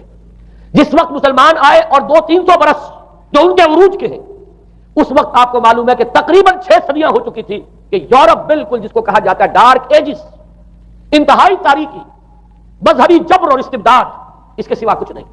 اور وہ ملاؤں کی حکومت جسے آپ کہیں گے، جسے آج کل کی اصطلاح میں کہا جائے گا، وہ جس کو چاہے جو چاہے سزا دے دے. پوپ کو اختیار حاصل ہے. کسی کے بارے میں ذرا جیسے بعض اوقات خبریں سچی ہیں یا جھوٹی، لیکن میں مثال دے رہا ہوں جیسے خبریں آتی رہی ہیں ایران کے بارے میں کہ کہیں اگر معلوم ہو گیا ہے تو پاسداران انقلاب پہنچے اور سمری ٹرائل اور فوراً ختم کیا آدمی کو. اس قسم سے انکوزیشن رپورٹس جو ہیں وہ کورس وہاں قائم ہوئی اور یوں سمجھیے کہ لاکھوں افراد تحت کیے گئے، زندہ جلائے گئے. لیکن اس کے بعد جب عالم اسلام میں وہ روشنی پھیلی اور خاص طور پر بنو عباس کے زمانے میں، اب بھاگ بھاگ کر وہاں جو بھی تھے فلسفے کے اور سائنس کے کوئی دلچسپی رکھنے والے، وہ بھاگ کر عالم اسلام میں آ گئے. یہاں اب وہ کتابیں جو ہیں ان کے ترجمے ہوئے. خاص طور پر مامون اور ہارون الرشید کے زمانے کے اندر یہ علم جو ہے ہندوستان سے بھی لیا، یونان سے بھی لیا مسلمانوں نے، اور اس کے بعد یہ غرناطہ اور قرطبہ کی یونیورسٹیوں کے ذریعے سے اس علم نے پینیٹریٹ کیا ہے دوبارہ یورپ میں. دیکھیے سرکل کیسے بنا ہے. یونان کا علم آیا ہے پہلے عالم اسلام میں، مڈل ایسٹ میں، اور پھر ادھر سے ہو کر چکر کھا کر اور اسپین کی یونیورسٹیوں کے ذریعے سے یورپ میں انٹروڈیوس ہوا ہے. اس وقت پھر اصلاح مذہب کی تحریک شروع ہوئی اور ساتھ ہی تحریک احیاء العلوم رینیسنس، اس کے نتیجے میں وہاں بیداری پیدا ہوئی. لیکن یہ بیداری اب آپ نوٹ کر لیجئے، ایک تو پروٹیسٹنٹ مذہب پیدا ہوا اور کئی سو برس تک تصادم رہا کیتھولکس کے اندر اور پروٹیسٹنٹس میں. پورے اسلام کی تاریخ میں کبھی اتنے خونی فسادات نہیں ہوئے ہیں، کبھی بھی شیعہ سنی فساد بھی کبھی اتنا نہیں ہوا جتنا کہ کئی سو برس تک رومن کیتھولکس اور پروٹیسٹنٹس کے مابین یورپ میں ہوتا رہا ہے. بلکہ اس میں تو ایسے ایسے واقعات آتے ہیں کہ لگ بھگ 10 لاکھ افراد جو ہیں وہ ختم ہوئے ہیں. یہ آپس کا تصادم جو تھا، پروٹیسٹنٹ مذہب جو پیدا ہوا اصلاح مذہب کی تحریک کے ذریعے سے، اور وہ رومن کیتھولک پاپائیت والا نظام، ان کے درمیان جو تصادم ہوا 10 لاکھ کی تعداد بتائی جاتی ہے کہ آدمی مارے گئے. بلکہ فرانس کا ایک شہر ہے، وہاں تو 19 دن تک مسلسل قتل عام کیا گیا پروٹیسٹنٹس کا، اور وہاں حاملہ عورتوں کے جو ہے پیٹ چاک کر کے بچے نکال کر ان کو بھی جو ہے ختم کیا گیا ہے. یہ سارا ظلم جو ہے وہاں ہوا ہے، تصادم ہوا ہے. اس کے نتیجے میں آپ خود سوچئے کہ کس قدر نفرت پیدا ہوئی عوام کے اندر مذہب سے. اس کے ساتھ ہی اب وہ علم شروع ہوا، سائنس شروع ہوئی. لہذا علم اور سائنس دونوں کی جڑ میں مذہب سے شدید نفرت پیدا ہوئی. یہ ہے وہ سبب کہ جس نے یہاں سے راستے علیحدہ کر دیے. اور مذہب چونکہ جبر کرتا ہے، مذہب چونکہ عقل کے اوپر بیڑیاں بٹھاتا ہے، پہرے بٹھاتا ہے، بیڑیاں ڈالتا ہے، اور مذہب چونکہ تشدد کرتا ہے، لہذا مذہب کے خلاف ایک نفرت، ایک ریئیکشن. یہ ہے اس ساری سائنسی ارتقاء اور سائنٹیفک اور ٹیکنالوجیکل جو ڈیولپمنٹ ہوئی ہے اس کی جڑ میں مذہب سے نفرت جو ہے اس کے بیج بو دیے گئے. اور یہ 200-250-300 سال میں اب یہ جو تناور درخت بن کر آیا ہے کہ ایک طرف سائنس کی ترقی، ٹیکنالوجی کی ترقی آسمان کو چھو رہی ہے.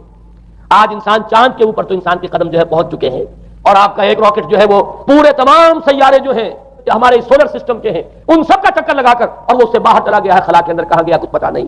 لیکن یہ کہ تقریباً یوں سمجھیے کہ 77 کا چلا ہوا وہ، اور 12 برس تک اس نے سفر طے کیا ہے. کم سے کم سولر سسٹم کا جو ہے اس نے پورا جو ہے احاطہ کیا. اور جو میں نے آپ کو احادیث سنائی ان کے حوالے سے بات کیا سمجھ میں آئی کہ یہ سائنٹیفک، ساری کی ساری سائنٹیفک ڈیولپمنٹ، یہ ٹیکنالوجیکل ڈیولپمنٹ، لیکن چونکہ اس کے ساتھ مذہب کا انکار ہے، خدا پر ایمان نہیں ہے، آخرت کا یقین نہیں ہے، روح کا گویا کہ انکار، روحانیت تو بہت دور کی بات ہے، روح کا بھی انکار. نتیجہ یہ ہے کہ ان دونوں چیزوں کے مابین وہ گیپ جسے میں نے کہا تھا ایپالنگ گیپ، ایک بہت بڑا گیپ ہے جو پیدا ہو چکا ہے. اب میں حدیث آپ کو سنا رہا ہوں.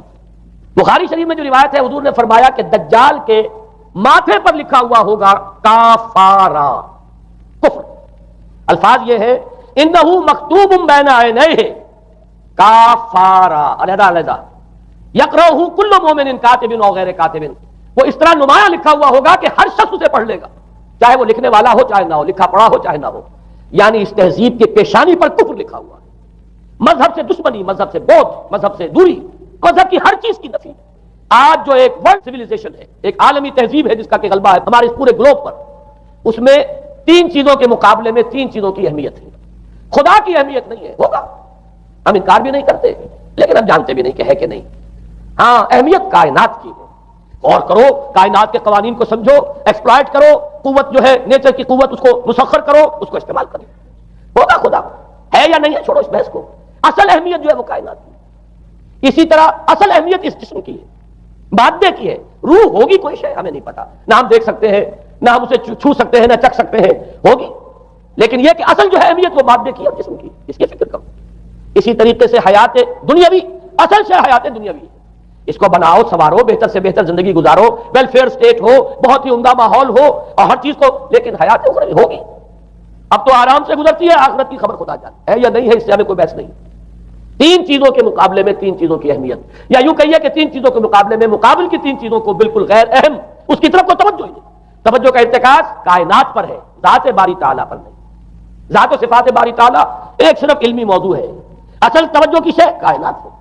روح ہوگی کوئی شے، اصل شے جسم ہے اور مادہ ہے. حیات اخروی ہمیں نہیں پتا، کسی نے واپس آ کر خبر نہیں دی مرنے کے بعد، لہذا ہم نہیں کہہ سکتے ہے کہ نہیں ہے. البتہ یہ کہ حیات دنیا بھی تو ہے، اس کو مضبوطی کے ساتھ تھامو، اس کو بہتر بناؤ۔ توجہ کا اصل ارتکاز حیات دنیاوی پر، یہ ہے وہ گلوبل سویلائزیشن جو در حقیقت یورپ سے ابری، اور یورپ سے ابری ہے، اس کی بنیاد میں مذہب کی دشمنی موجود تھی۔ جو رد عمل تھا در حقیقت اس پاپائیت کے نظام کا، جو پولزم کے ذریعے سے دنیا میں قائم ہوا، یہ وجہ ہے۔ اور آج انسان جہاں کھڑا ہے، غور کیجئے، انتہائی ہولناک جنگ جو ہے وہ اس کے سر پر ایک خطرے کے طور پر مسلط ہے۔ دو جنگیں اس ایک صدی میں ایسی ہو چکی ہیں جنہیں اپنے ورلڈ وار 1 اور ورلڈ وار 2 اتنے بڑے پیمانے پر قتل و غارت دنیا میں پہلے کبھی نہیں ہوئی، اس لیے کہ پہلے فوجوں کی جنگیں ہوتی تھی، آبادیوں پر جا کر کہیں کوئی قتل عام ہو گیا، ورنہ یہ کہ قبضہ لیا، پہلے وہ کسی اور کی ریت ہے، اب کسی اور کی ریت ہو گئے۔ آیا بابر آیا، اس نے پانی پت کے میدان کے اندر ابراہیم لودھی کو شکست دے دی، دلی میں آ کر اس سے کسی کا خون نہیں بہایا، بس وہ آ کے تخت پر قابل ہو گئے۔ کہیں کہیں ہوئے ہیں فتنے یا پھر عذاب الہی آتے رہے ہیں کہ رسولوں کے انکار کی سزا کے طور پر قوم نسیہ منسیہ کی گئی ہے، لیکن جنگیں جو دنیا میں ہوتی تھی، وہ جنگوں کا معاملہ جو ہے وہ اس وجہ کا ہوتا تھا، وہ فوجوں کے درمیان ٹکراؤ ہوتا تھا، میدان جنگ میں کشتوں کے پشتے لگتے تھے، لیکن اس کے بعد نہیں ہو گیا، کہیں کسی نے بہت غصہ نکال لیا۔ لیکن اس صدی میں اب جو جنگیں ہوئی ہیں اس سے تو ملک کے ملک تہس نہس ہوئے، آبادیاں ختم ہوئی ہیں، اور جو تیسری جنگ ہوگی یہ جان لیجئے، آخر انسان کب تک اسے ٹالے گا؟ رشیا کے بارے میں یہ سمجھنا کہ وہ پیچھے ہٹ گیا ہے، پسپائی اختیار کر لی، اس نے بہت بڑی حماقت ہے۔ وہ در حقیقت اب ڈپلومیسی کی راہ سے سپریمیسی چاہتا ہے، لہذا تصادم تو ہو کر رہنا۔ مولانا مناظر حسن گیلانی رحمۃ اللہ علیہ کے خیالات جو ہیں وہ مجھے اس سورہ کہف کے ابتدائی آیات کے ضمن میں مجھے ان سے اتفاق ہے، اور بہت سی چیزیں ان سے ماخوذ ہیں۔ اسی طریقے سے جو حدیث اب میں آپ کو بتا رہا ہوں، میرے سامنے اس کا متن نہیں ہے، مولانا حامد میاں رحمۃ اللہ علیہ انہوں نے مجھے یہ بتایا تھا کہ جو میں نے جمع کیے ہیں حالات و واقعات، قیامت سے پہلے جو حالات و واقعات پیش آنے والے ہیں جن کی پیشن گوئی احادیث میں ہے، ان سے معلوم ہوتا ہے کہ ایک بہت بڑی خوفناک جنگ ہوگی، اتنی بڑی خوفناک جنگ، اور ان کے الفاظ یہ ہے کہ اس میں دونوں فریق جو ہوں گے ان میں بڑی تعداد عیسائیوں کی ہوگی، ادھر بھی ادھر بھی، ایک طرف البتہ عیسائیوں کے ساتھ مسلمان بھی ہوں گے، یہودی بھی ہوں گے، اور دوسری طرف خالص عیسائی طاقت ہوگی، اور ان کے درمیان اتنی خوفناک جنگ ہوگی۔ الفاظ ان کے یہ ہیں اس حدیث کے جو انہوں نے مجھے بتائے، ایک پرندہ سینکڑوں میل تک پرواز کرے گا اور اسے سوائے لاشوں کے اور کچھ نظر نہیں۔ آپ تصور کیجیے اگر ایٹمک وار ہو جاتی تو یہی ہوگا، تہس نہس ہو جائے گا، معاملہ ختم ہو کر رہ جائے گی چیز۔ اور یہ چیز جو ہے یہ بہرحال یہ جتنا کچھ پائل اپ کیا گیا ہے، یہ ڈسٹرکٹیو فورس سائنس کی یوں سمجھیے کہ معراج اب یہی ہے۔ اب تو سٹار وارز کی باتیں ہو رہی ہیں کہ صرف زمین پر نہیں، باہر بھی یہ جنگیں ہمیں لڑنی پڑیں گی، لیکن یہ کہ اس کا کیا حال ہوگا۔ امریکہ میں ایک پکچر تیار کی گئی تھی، دی ڈے آفٹر غالباً اس کا نام ہے، اس میں ایک نقشہ دکھایا گیا ہے اس قدر ہولناک کہ یہ 100 اور اونچی منزلہ عمارتیں جو ہے یہ ایسے جیسے کہ کچے گھروں ہوتے ہیں، ایسے وہ پگھل کر رہ جائیں گی، اور یوں سمجھیے کہ انسان جو ان کے اندر ہوں گے، ایک ایک منزل کے اندر، ایک ایک ایسی 100 منزلہ عمارت کے اندر ہزاروں آدمی ہوتے ہیں، جیسے کہ کوئی ایسی کالونی ہو کوئی ان کی چیوٹیوں کی، اور اس پوری کالونی کو آپ اپنے پاؤں سے بسل دیں، ایسے انسانوں کا حال ہو اگر وہ جنگ ہو جاتی جس کا نقشہ کھینچا گیا ہے۔ یہ ہے در حقیقت وہ بات کہ جو مولانا مناظر حسن گیلانی فرما رہے ہیں ان آیات مبارکہ میں، وَيُنذِرَ الَّذِينَ قَالُوا اتَّخَذَ اللَّهُ وَلَدًا، تاکہ خبردار کر دے یہ قرآن ان لوگوں کو جنہوں نے کہا ہے کہ اللہ نے بیٹا بنایا، بدترین شرک کا جنہوں نے ارتکاب کیا، اور اسی ولدیت مسیح کے عقیدے سے وہ ساری کرپشن جو ہے دین خداوندی کی، دین مسیح کی اصل جو دین تھا اس کی جو ہوئی ہے، اس کے نتیجے میں آج نو انسانی وہاں کھڑی ہے۔ اسی لیے آیت نمبر 2 میں فرمایا وَيُنذِرَ بَأْسًا شَدِيدًا مِّن لَّدُنْهُ، تاکہ خبردار کر دے ایک بہت بڑی جنگ سے۔ ہمارے اکثر مفسرین نے یہاں پہ ایک بہت بڑا عذاب کہہ کر جو ہے وہ گزر گئے ہیں، لیکن واحد یہ لفظ ہے قرآن مجید کا یہ مقام ہے جہاں لفظ باس آیا، اور مولانا مناظر حسن گیلانی نے بحث کی، باس تو جنگ کو کہتے ہیں، قرآن مجید میں جہاں بھی یہ لفظ آیا جنگ کو کہتے ہیں۔ تو ایک بہت بڑی ہولناک جنگ جس کے لیے فرمایا من لدن ہو، یہ تمہارے اپنے پیمانوں پر نہیں آئے گی، یہ تمہارے حساب کتاب میں نہیں آ سکتا جو ڈسٹرکشن ہوگی، جیسے کہ آپ علم لدنی کہتے ہیں، ایک علم وہ ہے جو جانے بوجھے طریقے سے حاصل کیا جاتا ہے، ایک علم لدنی ہے جو خاص اللہ تعالیٰ اپنے کسی بندے کو عطا فرما دے۔ اس جنگ کی جو ہلاکت خیزی ہے وہ تمہارے حساب کتاب میں آنے والی نہیں ہے۔ لِيُنذِرَ بَأْسًا شَدِيدًا مِّن لَّدُنْهُ وَيُبَشِّرَ الْمُؤْمِنِينَ الَّذِينَ يَعْمَلُونَ الصَّالِحَاتِ أَنَّ لَهُمْ أَجْرًا حَسَنًا مَّاكِثِينَ فِيهِ أَبَدًا، البتہ اللہ تعالیٰ بچائے گا اپنے اہل ایمان بندوں کو جو نیک عمل پر بھی قائم۔ اب میں وہ حدیث آپ کو سنا دوں، میں نے پہلے بخاری کی حدیث آپ کو سنا دی کہ اس پورے فتنے کے معلوم ہوگا کہ اس کی دونوں آنکھوں کے مابین کافارا لکھا ہوا ہے، کفر، گویا کہ یہ سمبل ہے، یہ علم ہے، یہ علامت ہے اس جدید موجودہ تہذیب کی، کفر، الحاد، مادہ پرستی، خدا کا انکار، آخرت کا انکار، روح کے وجود کا انکار۔ اس کے بعد فرمایا، یہ ابو داؤد کی روایت ہے، فواللہ ہے تو خدا کی قسم وہ وقت جب آئے گا، ان الرجل لیاتی ہے وہو یحسب انہ مومن، ایک شخص حاضر ہوگا اس کے پاس، دجال کے پاس، اور وہ شخص اپنے آپ کو مومن سمجھتا ہوگا کہ مومن ہے، فَيَتَّبِعُهُ بِمَا يُبْعَثُ بِهِ الشُّبُهَاتِ، لیکن جو شبہات اس فتنے کی وجہ سے اس کے اندر پیدا ہو جائیں گے اس کی وجہ سے وہ بھی اسی کی پیروی کریں گے۔ آج آپ عالم اسلام کا نقشہ دیکھ لیجیے، ذہنوں کے اندر جو شبہات ہیں، ایمان کے بارے میں یقین کی کیفیت کتنوں کو حاصل ہے؟ وہی ساری ہماری بھی ویلیوز ہیں، وہی مادی تہذیب جو ہے آج ہم بھی اسی کے پیروکار ہیں، سمجھتے ہیں اپنے آپ کو مسلمان، سمجھتے ہیں مومن، لیکن ذرا تجزیہ کیجیے۔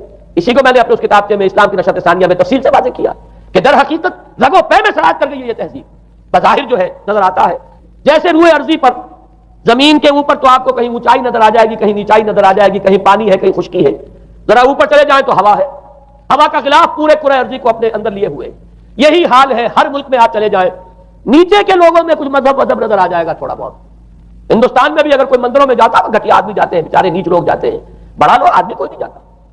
ہمارے ہاں بھی جا کے ہوتے ہیں مساجد میں سفارا تو غریب، پردہ رکھتے ہیں اگر کوئی تمہارا تو غریب۔ شہروں میں کاروباری طبقہ ضرور ایسا ہے جو نماز روزے کے ساتھ اس کا ایک شوق ہے، لیکن آپ جا کے دیکھ لیجیے دیہات کے اندر کیا حال ہے۔ تو معلوم یہ ہوا کہ نیچے تو شاید کچھ نہ کچھ فرق ہے، یہ مسلمان ملک ہے، یہ ہندو ملک ہے، یہ فلاں ملک ہے، یہ بدھ مت کا ملک ہے، لیکن اوپر چلے جائیں یعنی ہر ملک کے اوپر جو ایلیٹ ہے، جو اعلیٰ تعلیم یافتہ، جو آپ کی ملٹری اور سول بیوروکریسی ہے ٹاپ کی، وہ تو ایک ہی رنگ میں رگے ہوئے، ان کا لباس وہی، ان کا رہن سہن وہی، ان کا تمدن وہی۔ نام کا فرق اگر نہ ہو تو پتہ نہیں چلے گا یہ مسلمان ہے کہ ہندو ہے کہ سکھ ہے، پر پتہ چلے گا وی پی سنگھ نام ہے تو پتہ چلے گا کہ ہندو ہے، لیکن یہ کہ باقی اس کی وضاحت، اس کا لباس، اس کا اٹھنا بیٹھنا۔ آپ کے ہاں یہ تو کچھ عوامی دور میں آ کے کرتا شلوار جو ہے وہ آئی ہے، لیکن وہ بھی اندرون ملک ہوتی ہے، باہر جا کر ہمارے اپنے لوگوں کے جو لباس ہوتے ہیں آپ کو دیکھیے کہاں فرق معلوم ہو جائے گا کہ کون مسلمان ہے اور کون ہندو اور کون پارسی ہے اور کون عیسائی۔ تو معلوم یہ ہوا کہ اوپر ایک ہی گلوبل سویلائزیشن ہے جس کا دور دورہ ہے، اور اس سویلائزیشن کے ماتھے پر لکھا ہوا ہے کافارا، اس میں وہ ایمان نہیں ہے، اس میں الحاد ہے، مادہ پرستی ہے، کفر ہے۔ اس میں آخری حدیث جو میں آپ کو سنا رہا ہوں، حضور نے فرمایا آخر من یخرج الیہ النساء، اس فتنے کی طرف پیش قدمی کرنے والا آخری طبقہ ہوگا عورتوں کا۔ وہ جب اس تہذیب کی طرف لپکیں گے، یہ طبقہ جب آگے بڑھے گا، یہ جو ہمارے ہاں بھی جلوس نکلتے ہیں، شریعت کا مذاق اڑانے والے جلوس، اسلامی احکام کی نفی کرنے والے جلوس نکلتے ہیں، اور ان کے جس طریقے سے ڈسپلے ہوتا ہے اخبارات کے اندر، جتنا ان کے لیے اعزاز ہے، جتنی ان کے لیے یہاں پر تکریم ہے ہمارے معاشرے کے اندر، اس کو پیش نظر رکھیے۔ آخر من یخرج الیہ النساء حتی ان الرجل لیرجع الی امہ و ابنتہ و اختہ و عمتہ فیوثقها رباطا، یہاں تک کہ ایک بندہ مومن کا حال یہ ہو جائے گا کہ وہ دوڑے گا اور کوشش کرے گا اپنی ماں کو، بیٹی کو، بہن کو، پھوپھی کو باندھ کر رکھے کہ وہ نکل نہ جائے۔ یہ حال ہو جائے گا کسی شخص کا۔ آج کتنے لوگ بے بس ہو چکے ہیں، اب وہ باندھ کر رکھنے والے بھی گویا کہ ہتھیار ڈال چکے، ورنہ یہ کہ ایک دور تھا کہ کچھ نہ کچھ باندھ کر رکھنے والے تو تھے، لیکن اب تو آزادی کی صورت آئی ہے تو باندھ کر رکھنے والے جو ہے وہ ہاتھ باندھ چکے۔ اب تو آپ دیکھیں گے اچھے بھلے نظر یہ آتا ہے، داڑھی رکھی ہوئی ہے، خود جو ہے وہ مذہبی مزاج کے ہیں، لیکن بالکل بے پردہ کو خاتون جو ہے ان کے اسکوٹر کے پیچھے بیٹھی ہوئی یا ان کے کار کے اندر ان کی برابر کی سیٹ پر بیٹھی ہوئی جا رہی ہے۔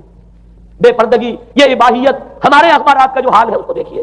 خدا کے لیے یہ رنگین صفحات بند کرو، لیکن مجال ہے جو کسی کے کان پر جو تک نہیں ہوئی۔ لہذا حدیث کے الفاظ نوٹ کیجئے، آخر من یخرج الیہ النساء، اس فتنے کی طرف پیش قدمی کرنے میں آخری طبقہ جو ہوگا وہ خواتین کا ہوگا۔ حتی ان الرجل لیرجع الی امہ و ابنتہ و اختہ و عمتہ، یہاں تک کہ آدمی دوڑے گا، پکڑے گا اپنی ماں کو، اپنی بیٹی کو، اپنی بہن کو، اپنی پھوپھی کو، اور اسے باندھ کے ہی کوشش کرے گا کہ کہیں وہ اس طریقے سے اس دجالی فتنے کے اندر جو ہے وہ اسی کی پیروی کے اندر گھر سے نہ نکل جائے۔ یہ ہے وہ فتنہ جس کی لپیٹ میں اس وقت پوری دنیا آئی ہوئی ہے۔ اب نوٹ کیجئے، اس فتنے کے لیے اب میں چند باتیں اور کہہ رہا ہوں۔ لغوی بحث کیا ہے؟ دجال کسے کہتے ہیں؟ یہ بنا ہے لفظ دجل سے۔ دجل اور فریب یہ ہماری زبان میں بھی مستعمل، دجل اور فریب، دھوکہ دینے والی شے، ملمہ، حقیقت کچھ ہو اوپر کچھ اور پردہ ڈال دیا گیا، یہ دجل ہے۔ گندم نمائی جو فروشی دجل ہے، فریب ہے۔ اسی کے لیے دوسرا لفظ عربی زبان کا جو قرآن میں کثرت سے ہے وہ غرور، دھوکہ۔ اصل میں یہ دنیا دھوکہ ہے جو حیات اخروی کے لیے پردہ بن کر ہماری آنکھوں پر پڑ گیا۔ میں وہ آیات اب آپ کو جلدی سے سنا رہا ہوں۔ فرمایا وَمَا الْحَيَاةُ الدُّنْيَا إِلَّا مَتَاعُ الْغُرُورِ، سورہ آل عمران میں بھی آیت آئی، سورہ حدید میں۔ لوگوں سن لو، یہ دنیا کی زندگی سوائے دھوکے کو کچھ نہیں۔ میں بعد میں عرض کر دوں گا ایک دوسرا رخ بھی ہے دنیا کی زندگی کا، لیکن اس وقت یہ آیات سن لیجئے۔ غرتکم الحیات الدنیا، تمہیں دھوکے میں ڈال دیا اس دنیا کی زندگی نے۔ یہ سورہ جاثیہ کی آیت نمبر 35 ہے۔ غرتہم الحیات الدنیا، انہیں دھوکے میں ڈال دیا دنیا کی زندگی نے۔ یہ سورہ انعام میں آیت نمبر 70 بھی ہے، آیت نمبر 130 بھی ہے۔ تیسری مرتبہ سورہ اعراف میں آیت نمبر 51 ہے، اور 2 مرتبہ سورہ لقمان اور سورہ فاطر میں آیا فلا یغرنکم الحیات الدنیا ولا یغرنکم باللہ الغرور۔ دیکھو لوگوں، کہیں تمہیں دنیا کی زندگی دھوکے میں نہ ڈال دے۔ یہ دنیا کی زندگی جو ہے دھوکہ بن کر ایک فریب کا پردہ ہمارے آنکھوں پر ڈالتی ہے کہ یہ ہمارا مطلوب مقصود، اسی کے لیے بھاگ دوڑ، اسی کو بنانا سنوارنا۔ وہ جو میں عرض کر چکا ہوں، 3 چیزوں کے مقابلے میں 3 چیزوں کی اہمیت۔ حیات دنیا بھی جب مطلوب بن جائے، حیات دنیا بھی جب انسان کی اصل محبوب بن جائے، تو گویا کہ حیات اخروی اب نگاہوں سے اوجل ہو گئی، آنکھ اوجل پہاڑ اوجل۔ یہی ہے اصل دجل، یہی ہے اصل فریب۔ آیات اور سنیے، سورہ اعلیٰ بل تؤثرون الحیات الدنیا والآخرۃ خیر وابقیٰ. لوگوں تمہاری گمراہی کی اصل جڑ بنیاد کیا ہے؟ تم دنیا کی زندگی کو ترجیح دیتے ہو جبکہ آخرت بہتر بھی ہے اور باقی رہنے والی بھی. کلا بل تحبون العاجلہ وتذرون الآخرہ. کوئی نہیں، تمہارا اصل مرض یہ ہے کہ تم اس عاجلہ سے جو موجود ہے، سامنے ہے، نقد ہے، اس سے محبت کرتے ہو اور آخرت کو تم نے تج دیا ہے، چھوڑ دیا ہے. السلام علیکم. ہمارے قرآنک درست چینل کو لائک اور سبسکرائب کریں. جزاک اللہ.